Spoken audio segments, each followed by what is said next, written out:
It did really well exploring each of the girls' stories, and I had said after watching this, Claire Danes was my number one Beth. But that girl that played Beth, oh my God, there was something about her that was so honest. I don't know, was it because we got more time to expand that story and get more out of her, but I was pretty blown away by her. She was really good. I give credit for the script writing of Amy in this too, because this felt a little bit closer to how the earlier films did it, where Amy is more teenager than a little kid compared to something like the 70s versions, pretty much where they did a 20-something-year-old thing to play a 12-year-old. This masterpiece theater follows more of the footsteps of the first two versions, where they upgraded her to be something more of a teenager, 14, 15-year-old. This Amy is not as whiny as some of the other ones have been. I really liked John and Meg in this version. One of my favorite John and Meg moments in the book is when he defends Meg against Laurie's English visitors, who make fun of her being a governess. What was her name? Kate Vaughn. Kate Vaughn. She's the rich girl, and John is like, here in America, women like to work and be independent. And I love him. There was bits of that in this adaptation. There was the boat scene, but it sadly doesn't have the scene where he defends her. But it has a conversation between Meg and John about him going to the war, and Meg is worried about him. The whole scene when he is in the war and he gets wounded, to me, it was like, this is breaking my heart. It felt very much like a lens how wives worry about the men they love. And I did really like the scene between Meg and Aunt March when John confesses his feelings. There is something about her expression when she is like, I love him. She's very excited. Oh my God, I do actually love him. They are just so adorable in this one. If you are a huge John and Meg shipper, over the other couples, this is one those you enjoy the most. There is a lot really great moments between them. I have to agree. It is a really good Meg and John adaptation. I have to say, there is a little bit more of Mr. March in this than some of the other ones. He is not as present in the other movies. At times, it is quite hard to spot him. Obviously, in the first part, he is in the war, and then in the second part, he is here and there. But this one actually, I think, highlighted a lot of those scenes. Joe goes in and says, I need you to talk to me and treat me like I'm Beth. I really need your guidance now. The two of them are leaning on to each other. I like that we had a little bit more with him, and I feel like he is some ways an underrated. He gets ignored, not as much as Amy or Friedrich, but he gets shut to the side and ignored. I always forget his name, but I have seen this actor on many things, the actor who plays Mr. March, and I always like him in everything. Emma Watson plays Marmee. There is a lot of added scenes in this one that I like. There's two separate scenes. Meg is pregnant and Meg is worried, and she's like, don't worry, I am going to be right there with you. You're a strong woman. I know you can do this. I really like those moments when we see her guiding her, not just giving advice, but really being there, because back then you gave birth at home and you needed the experience of someone like your mother to be there to make sure you do okay. That scene is also in the book when Jo goes to her father. Dad, give me some comfort. I am having a hard time coping with all of this. I have read a couple fanfics where Jo is giving birth at home. Marmee is there and Friedrich is always there. I can only imagine. Have you ever seen the show Victoria? It was a really great show. I don't think it is coming back. There is a scene in the end of the first season where Victoria is giving birth and Albert is in the sitting room and she is trying to get all these guys out of there. She is screaming at them, get them out of here. I don't care if they see who this next heir is and he is trying to shovel them out, but as soon as Victoria screams for Albert, he comes running in, holding her hand, and that is actually true. In real life, Albert was there for Victoria, and back then it was like, men don't get to be with women when they are giving birth, but he did for all of their children. I feel like that would be something that Friedrich would do. Wait, Joe, I'm coming. This one is pretty faithful. This one has a child servant in New York. Not an adult, an actual child, and she's not carrying laundry. She is carrying a bucket of coal. This is how Jo and Friedrich officially meet in this version. They see each other at breakfast around the table, but this is the first time when Jo and Friedrich in this adaptation talk, because he helps the little girl with the bucket, and Jo is like, that was so nice of you. And he says, I don't like when I see kids doing work that they should not be doing. I thought that was a really nice moment. It is really important part.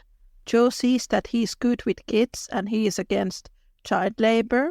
Hello, friends. It is Niina from the Little Woman podcast. Just to let you all know that the Little Woman podcast episode transcripts are now available as books. You can find them as paperbacks and ebooks. They are wonderful reading for all the fans of Louisa May Alcott. You can find all the links from the description. And now, back to the show. They share the same values. I do like that scene in the series. I remember I was disappointed when I saw this series. It has 3 episodes, and it should be half and half. First part of Little Woman, and the other part 2 of Little Woman. But this one has 2 episodes dedicated for the first part, and 1 episode for the second part. So the ending feels very rushed. They should have done 2 episodes for both parts. I did feel a bit that the script writer kind of ruined this adaptation for me. People really underestimate how much what the actors say or what the director says or the script writer says. Those things really affect the way people see the adaptations. I read an interview from Heidi Thomas, the script writer, and she said that she never understood why Jo rejected Laurie and why she married Professor Bear, who, quote, stopped her becoming a writer. And I'm like, did we read the same book? Friedrich in the book is literally the one who helps Jo to become a writer. But that ruined the entire series for me. It is really sad because there was so much potential. I didn't know that is how the script writer felt. I always felt that Laurie was pushing it. Laurie is trying to kiss her when Jo is sleeping, and Jo is like, Laurie, I need you to be my friend now, so back off. Or the moment when Laurie is trying to sit next to her, and Jo is like, no. And puts a barrier between them, and this is the second one that actually has the proposal after New York. And I think that worked out pretty well. I don't know how you feel. The actor who played Laurie, I am not sure if I liked him. I don't know. I felt that he was quite stiff in the beginning. He got better as the series got on. I did like him when the series went on a little bit more. I did like some of the added scenes with him and Amy when he is visiting her at Aunt March, and they have that talk when she is like, I have these thoughts and dreams I want to do. It was a nice groundwork of what would become of their relationship. The scriptwriter, even if they were a Jo and Laurie shipper, they managed to push their personal feelings aside, which is something that, for example, Reda Gerwig was not able to do. With Amy and Laurie, I think that was my favorite scene between the two. The whole chat they had. One of my friends said that this series has a depressed Laurie. I kind of agree with that because they tried to show him to butt heads with Jo. But then there are many scenes of him being very moody. I have very mixed feelings about it. The actor looked like the book Laurie with curly black hair. I know that Jonah Hauer's ancestors are from England and Germany, as I found out. So he's not Italian like the book Laurie, but he has some physical resemblance to the book Laurie. To me, Laurie is such a complicated character, and it takes a good actor to play him. This Laurie was moody, but he wasn't that temperamental like the book Laurie. There needs to be a full range of emotions. In the proposal scene, you kind of feel more sorry for him in this series, when in the book his behavior is more disturbing. He is somewhere between 2 Lauries, Peter Lawford and Christian Bale. I just find it amusing. I liked that moment when Jo is in New York and she is writing a letter and we see Marmee reading it.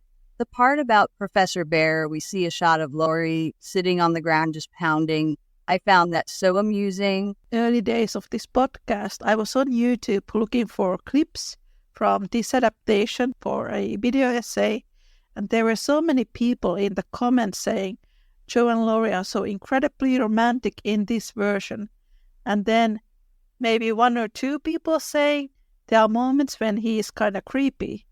Once again, people pay more attention to characters' physical appearance than their behavior.